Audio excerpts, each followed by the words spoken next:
بسم اللہ الرحمن الرحیم۔ قرآن کریم گرنے پر صدقہ۔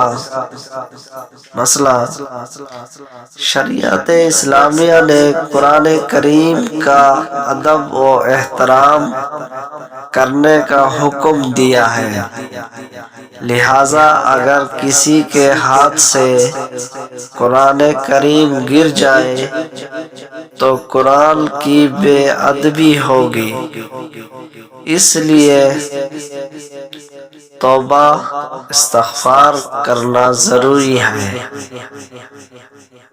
عوام میں یہ مشہور ہے کہ قرآن کریم گر جائے تو قرآن کے برابر گندم صدقہ کرے۔ فقہ کی کسی کتاب میں اس کی صراحت نہیں ملتی۔ اس طرح کی ویڈیو دیکھنے کے لیے میرے چینل کو سبسکرائب کریں اور بیل آئیکن کو بھی دبا دیں تاکہ ہر نئی آنے والی ویڈیو آپ تمام سب تک بآسانی پہنچ سکے۔ تو ملتے ہیں نیکسٹ ویڈیو میں۔ اللہ حافظ۔